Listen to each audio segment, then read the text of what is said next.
Ժորժան, Հայաստանում նախատոնական օրեր է, 3 օրից նոր տարի է եւ իհարկե ինչ պետքա լիներ, ինչպես միշտ ամեն ինչ 5 անգամ որոշեին թանկացնեին։ Այո, բիրիկ մարդիկ ուզում են միանգամից հարստանան։ Օրինակ, ապրանքների մասին հեսա կասեմ գների, օրինակ, ուզում ես գնաս Հայաստանում մի քանի օր նոր տարվա օրեր անցկացնես։ Գիտեք, օրինակ Ծաղկաձորում որքան արժե 5 օրը նոր տարվա օրերը երկու անձի համար X հյուրանոց, հա, որ նայում ես, միջին կարգի հյուրանոցը նայում ես, 5 օրվա համար երկու անձի համար, հունվարի մինչև 5-ը արժի, Ժորժ ջան, 1.600.000 դրամ, դուք պատկերացնում եք, 1.600.000 դրամով կարելի է գնալ Եվրոպայում անցկացնել, աշխարհի յուրաքանչյուր գրեթե երկրում մի քանի օր շատ ավելի բարձր որակյալ հանգիստ անցկացնել եւ տեսեք թե ինչ են մարդիկ որոշել, միանգամից հարստանան, 1.600.000 դրամ Սա ուղղակի ուղեղի մեջ չի տեղավորվում։ Հետո ասում ենք ոնց է Հայաստանում տուրիզմը չի զարգանում։ Միջինում նույն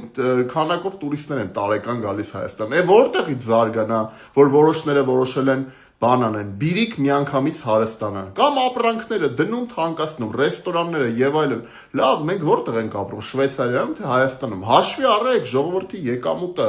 Այնպես արեք, որ ժողովուրդն է կարողանա օգտվի։ Ինչ եք անում։ Պետությունը սա պետքա վերահսկի։ Ես որպես հանուն սոցիալական արդարության կուսակցության նախագահ ասում եմ, որ պետությունը պետքա վերահսկի գները, այս գնաճը պետքա վերահսկվի։ Ոչ թե ով առավոտ զարթնում է մտքին ինչ փչում է,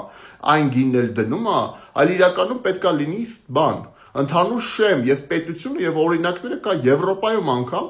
բանում Ֆրանսիայում եւ այլն այլ երկրներում պետությունը վերահսկում է գնաճը։ Մեր մոտ ինչա տեղենում, ով ինչ ուզում անում, ով ինչ գին ուզում է դնում է, ում իշքան այդ օրը փող պետքա, այդքան էլ դնում է։ Լավ է, ժողովուրդը իշքան պետքա քանվի։ Այս եկամուտները չի բարձրանում, բայց անընդհատ գնաճ, ոչ թոշակներն է բարձրանում, ոչ նվազագույն աշխատավարձն է բարձրանում, չի կարելի էլի։ Ժորժ ջան, խնդրեմ գրեք, դուք նկատում եք այս գնաճը։ Գրեք մեկնաբանություններում, տարածեք այս տեսանյութը եւ բաժանորդագրվեք իմեջին։